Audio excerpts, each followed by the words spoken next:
UP की योगी सरकार, उसका बस चले तो वो एक भी मौत को ये न कहे कि ये यूपी में कोई भी मौत कोरोना की वजह से हुई है। लेकिन इतना बस चलता नहीं उस बेचारी सरकार का। उसका बस इतना ही चलता है कि कोई भी कोरोना को लेकर राज्य की सच्चाई अगर बयां करे तो वो उस पर कोई भी केस ठोक देती है। एनएसए का केस ठोक देती है, राजद्रोह का केस ठोक देती है, कोई भी केस ठोक देती है, और ताकि वो डर के चुप बैठ जाए। लेकिन वो कहते हैं ना कि कितने बाजू कितने सर, सुन ले दुश्मन जान से, हारेगा वो हर बाजी जब खेले हम जी जान से। जी हाँ, जी जान से। तो कई लोग ऐसे हैं जो हर कीमत पर सच दिखाते हैं, जी जान से खेलते हैं, और सच सच ही रहता है। फिर चाहे कोई भी सरकार है, चाहे यूपी सरकार हो, चाहे कोई भी सरकार हो, वो कितना भी सच छुपाने की कोशिश करे, सामने जरूर आता है। यूपी की सरकार को सच से इतनी नफरत है कि वो उस सच को देखना ही नहीं चाहती। अभी देखो, जैसे कि कोरोना वायरस की दूसरी लहर के बीच दाह संस्कार का खर्च बढ़ जाने से परिजनों को शव गंगा किनारे दफन करना पड़ रहा है।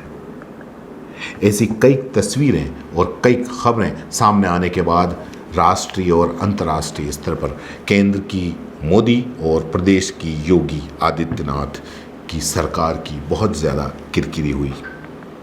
यह सच है, योगी सरकार को कुछ भी अच्छा नहीं लगा।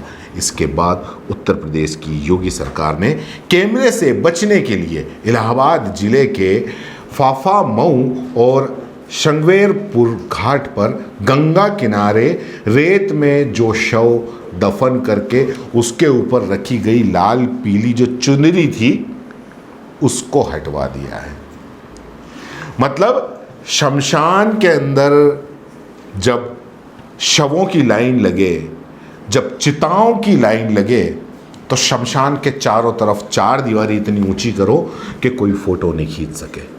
और जब गंगा किनारे जब शव खुद अपनी कहानी बयां करें तो उनके ऊपर से वो चुनरी हटा दो जिसकी वजह से उनकी पहचान हो, ताकि जो शव गड़े हुए हैं वो कैमरे में नहीं आ सके। हिंदुस्तान की एक रिपोर्ट के मुताबिक अफसरों की मौजूदगी में सफाई कर्मी से पूरे घाट से चुनरी हटवाई गई। इसके अलावा जो शव दफन थे, दफन करने के बाद पहचान के लिए किनारे लगाई गई लकड़ियों को भी हटवा दिया गया है। रिपोर्ट के मुताबिक कुछ अफसरों ने पूरे दल बल के साथ इस इलाके का दौरा किया, जिसके बाद ये कदम उठाया गया। माना जा रहा है कि प्रशासन ने ऐसा इसलिए किया ताकि दफन किए गए शवों की मीडिया पहचान न कर सके। नतीजतन ये बहस का विषय नहीं बन पाएगा। इस काम के लिए नगर निगम की जोनल अधिकारी नीरज सिंह की देख रेख में फाफा मऊ घाट पर 100 से अधिक सफाई कर्मी लगाए गए थे। मालूम हो कि सोशल मीडिया से लेकर राष्ट्रीय एवं अंतर्राष्ट्रीय मीडिया में ऐसी कई खबरें, तस्वीरें, वीडियो वायरल हुए हैं, प्रकाशित हुए हैं, जिसमें यह दिखाया गया है कि किस तरह कोरोना महामारी के बीच लकड़ियों की कमी की वजह से दाह संस्कार का रेड बनने के कारण परिजनों को मजबूर होकर शव को गंगा किनारे रेत में ही गाड़ना पड़ा। इलाहाबाद के इन दो बड़े घाटों के इस तरह कई हृदय विदारक फोटो और वीडियो वायरल हुए थे, जिसमें यह स्पष्ट रूप से देखा जा सकता है कि जहां तक नजर जाती है वहां लाश ही लाश दिखाई पड़ती है। परिजनों ने पहचान के लिए लाश पर लाल, पीली, हरी चुनरी और इसके चारों तरफ लकड़ियों को लगा दिया है। इस मामले को लेकर सरकार पर काफ़ी निशाना भी साधा जा रहा है और उससे जवाब भी मांगा गया कि आखिर क्यों लोगों को ऐसा करना पड़ रहा है।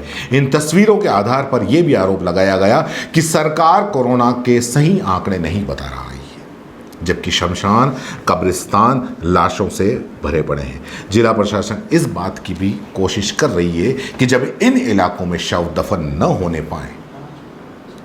शंगवेरपुर में एक बच्ची का शव दफन करने के लिए घाट पर पहुंचे परिजनों को रोक दिया गया। प्रशासन ने अंतिम संस्कार के लिए लकड़ी देने का आश्वासन कर दिया, लेकिन परिजन शव लेकर वापस चले गए। योगी सरकार के आधिकारिक आंकड़ों के मुताबिक ही अगर हम बात करें तो उत्तर प्रदेश में कोरोना से अब तक 19,200 से अधिक लोगों की मौत हो गई।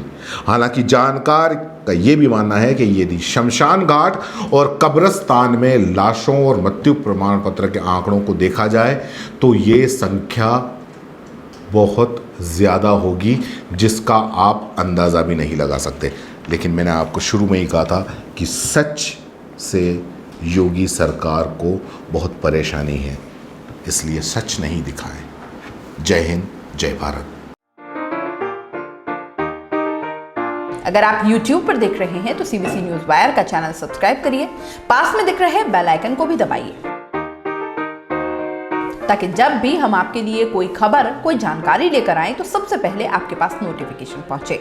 अगर आप Facebook पर देख रहे हैं तो CBC वायर का पेज लाइक करिए। अगर आप Instagram पर देख रहे हैं तो आप हमें फॉलो कर सकते हैं।